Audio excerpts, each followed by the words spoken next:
ప్రజా సంకల్పం స్టూడియోలో ప్రస్తుతం పోలీసుల వేధింపుల వల్ల బాధపడ్డ ఒక బాధితుడు ఉన్నాడు. అది కూడా రాచకొండ పోలీస్ కమిషనరేట్ పరిధిలోని మల్కాజ్గిరి పోలీస్ స్టేషన్ కానిస్టేబుల్ వ్యవహారం చాలా అత్యుత్సాహంతో వ్యవహరించి అతన్ని అంటే చట్టాలను రెస్పెక్ట్ చేయకుండా అతన్ని కొట్టి తిట్టి అతని పోలీసుని తీసుకెళ్లారు. బాధితుడు ఇక్కడే ఉన్నాడు. వాళ్ళని అసలు ఏం జరిగింది చెప్పండి. మీ పేరు? రమేష్ సార్.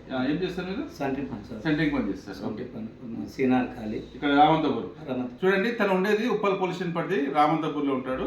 చెప్పండి. నిన్న 9:30 అయింది సార్. ఓకే. నీళ్ళు కొడుతున్నాం, వాటర్ కొడుతున్నాం ఇల్లుకు. జూన్ 20 నిన్ననే. అయితే ఇంటికి వచ్చారు సార్. ఇంటికి వస్తే నేను కిందికి వచ్చిన పైనుంచి. ఓకే.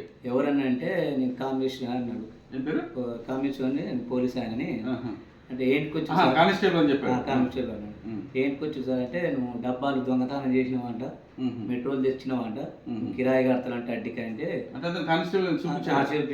చూపించాడు.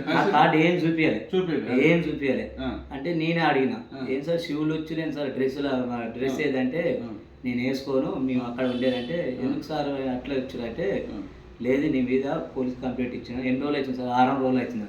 అంటే 6 రోజుల నుంచి మాకు ఎప్పుడు ఫోన్ చేయరైతే మా ఇంటికే రావచ్చు సార్ అంటే లేదు నువ్వు వస్తలేవు, నీ బుద్ధులు అల్పం ఉంది, అది ఎట్లా నేను వచ్చిన సార్నే పోదందా అంటాడు. అంటే ఎందుకు సార్ మా వాళ్ళకి చెప్పాలంటే మీ వాళ్ళకి చెప్పేది ఎందుకు, బండి ఎక్కమన్నాడు. అంటే ఎక్కాను సార్ అని అన్న. రారా గీటి పోయేద్దాం రా, ఎక్కువ నువ్వు అయితే బండి ఎక్కువ అన్నాడు. తీసుకొని రోడ్ ఎక్కిండు, బండి మీద ఎక్కింది బలవంతంగా. మన కాలువ శతగూడ కాడికి పోగానే సార్ ఆగండి సార్ అంటే ఆగలే. రామంతపూర్ జరిగింది. ఇదంతా రామంతపూరే. మన ట్రాన్స్ఫార్మర్ కాడ శతగుడి కాడ.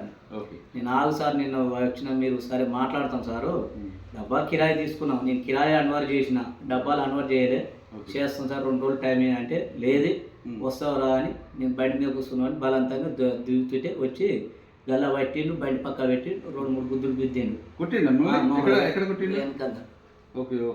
చాలా దెబ్బలు బాగా కనిపిస్తుంది. వెనకాల కొట్టిండు. ఏం సార్ మీరు కొడుతున్నా అంటే ఆయన దాంట్లో ఇంకొక ఆయన ఆయన ఇంకోటి దాన్నాడు. ఎందుకు కొడుతున్నా అంటే ఎక్కడ పోయా అని అన్నాడు. నిన్న వెంటనే నేను బండి ఎక్కనంటే ఎక్కనని నేను పక్క జరుగుతుంటే పోతాయో నేను పోలీసు రా నేను. ఆయన పేరు ఏది చెప్తలేడు. పేరు చెప్పండి, నీకెందుకు పేరు ఎందుకు నేను చెప్పాను అంటే పేరు చెప్పండి. చూడండి కమిషనర్ గారు పేరు చెప్తలేడు. చెప్పండి అంటే ఉప్పల్ స్టేషన్ కాడికి పోదాం సార్ అంటే లేదు మల్కాజ్గిరి కాడికి పోదాను. నేనైతే రాను సారు. సరే నేను రేపు మా వాళ్ళని పిలుచుకొని పోదాం, పోయినాక మాట్లాడతాం. సరే సార్ మీరు ఎస్ఐ అంటారు. సరే ఇలా ఒక్కరోజు గ్యాప్ ఇవ్వండి సారు. పోలీస్ ఆయన కమిషనర్ అన్నాడు. కానిస్టేబుల్ అంటే లేదు సార్ వద్దు సారు, నన్ను కొట్టవద్దు సార్, మీరే మాకు న్యాయం చెప్పబోయే అవతలకే న్యాయం చెప్పి మీరే కొడుతున్నాను సార్ అంటే లేదు ఎక్కరని చెంపకూరు కొట్టేసిండు. ఉండ్రు పబ్లిక్ ఉంటే వాళ్ళని నెట్టే మీరు వెళ్ళిపోరి, నేను ఎవరనుకుంటున్నావు మీరు వెళ్ళిపోరని. అరే అట్లా కొడతారని పబ్లిక్ వచ్చి అడిగితే వీడియో తీస్తుంటే వీడియో తీయకర ఏం తీయకర అంటుండు. నా ఫోన్ లాగిండు, జేబులో చేయి పెట్టిండు, నా జేబులో ఏం లేవు. లేకున్నా కానీ ఇదేంద్ర కడవేంద్ర అంటే లేదు నాకు పుట్టినాక కడ వేసుకున్నా అంటే బంగారం ఏంటిదంటే ఏంటిది అని నేను అన్నా. అంటే అట్లా కాదురా ఎక్కువ అని ఆటో బుక్ చేసుకోరు. బుక్ చేసి నేను బండి ఎక్కాను, నేను వద్దు ఆడికే ఇద్దరు వస్తే నేను ఎక్కానంటే బలవంతంగా ఆటో బుక్ చేసి రాలే. వాళ్ళు కాలు పట్టుకుని పోలీసు అని ఇట్లా గొంతు పట్టుకొని బలవంతంగా ఆటోలో వేసి ఇట్లా ఎత్తేసారు. ఆటోలో అవతల తలకాయ ఇట్లా కిందికి వేసినా కానీ అసలు ఏంటండి ఇది అసలు అంటే ఒక ప్రవర్తన అంటే ఒక పోలీసు సిబ్బంది ఇలా తీసుకెళ్లే బాధ్యతని అసలు కంప్లైంట్ ఏంటి, ఫిర్యాదు ఏంటి, ఆ వివరాలు చెప్పాలి, అతనికి చెప్పాలి, తీసుకెళ్లే పద్ధతి ఇదేనా? ఆ కానిస్టేబుల్ మీద కఠినమైన చర్యలు తీసుకోవాలని ప్రజా సంకల్పం డిమాండ్ చేస్తుంది సిబిఐ సార్ గారు. చెప్పము. అయితే నేను ఆటోలో ఎక్కే గొంతు పట్టిండు, మళ్ళీ గొంతు పట్టింది. ఎక్కడ నోరు మీద అని చోట అందరు చూస్తున్నాను. అందరూ అంటే సార్ మీరు కాన్విన్షన్ అంటారు, మీరు అందరు మీరు అంటే సార్ అది పద్ధతి కాదని నేను ఆటో నుంచి దునికాని బండి పక్క పెట్టి బూట్లు వేసుకొని ఉండు మామూలుగా ఇట్లా వచ్చి తన్నాడు ఒకటి. మళ్ళా వెనక దాన్ని మళ్ళా కాళ్ళ దగ్గర పెట్టి మళ్ళీ ఎత్తేసాడు. ఎత్తే చాలా మంది వీడియో తీద్దామని ఫోన్లు తీస్తుంటే వాళ్ళని తీయదు మీరు వెళ్ళిపోయి నేను పోలీసు నేను వెళ్ళిపోయి అని వాళ్ళని నెట్టేసాడు. నేను బలవంతంగా ఇద్దరిని పట్టుకొని వాళ్ళ గొంతులు పట్టుకొని బండ్లు 2 బండ్లు ఆన్ని పెట్టారు. ఇద్దరు పట్టుకొని ఆటోలు బలవంతంగా కుసబెట్టి ఈసీఎల్ దగ్గర మన మల్కాజ్ పోలీస్ స్టేషన్ కాడ తీసుకుపోయారు. పోతుంటే ఆటోని ఇద్దరు నన్ను ఈడంగా ఆయన పట్టుకుని ఈడంగా ఇక పట్టుకుని 2 బైకుల మీద వచ్చారు. చూడండి, తను ఏమన్నా టెర్రరిస్టా లేకుంటే ఏమన్నా నక్సలైటా లేకుంటే అసలు ఏమన్నా రౌడీయా ఏమన్నా ఏంటి అసలు ఆ పద్ధతినా అది తీసుకుపోయే పద్ధతి? దీనికి సిపి సార్ గారు ఇది మామూలుగా ఏదో కేసు అని మీరు అది చేయకండి. రేపు ఇలాంటివి ఎన్నో జరుగుతున్నాయి, మీ దృష్టికి రావట్లేదు, మేము మీ దృష్టికి తీసుకొస్తున్నాం. చెప్పండి. ఇంకైతే మంచి నీళ్ళు దాపండి సార్ అంటే నా ఉత్సాహం ఆగరారు అనుకోండి. ఎవరు అతను? అతను పోలీస్ అంట.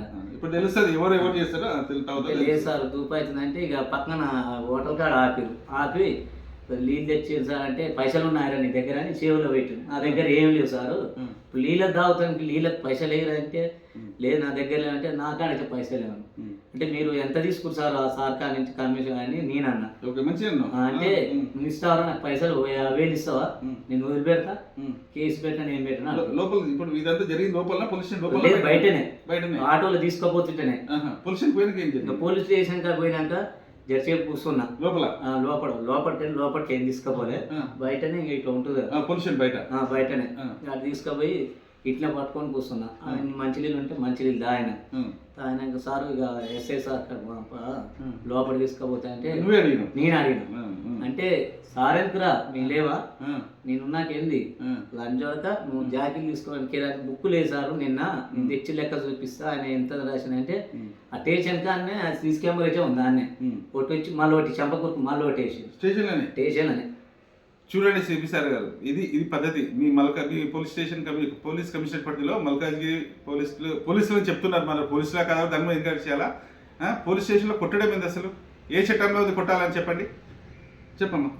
నాన్నే వచ్చింది ఇక డబ్బా కిరాయి జాకీలు ఇస్తా అని వచ్చి భాష లేదు మాట్లాడేది. నాకేం భాష రాదు, హిందీలో తెలుగు చెప్పండి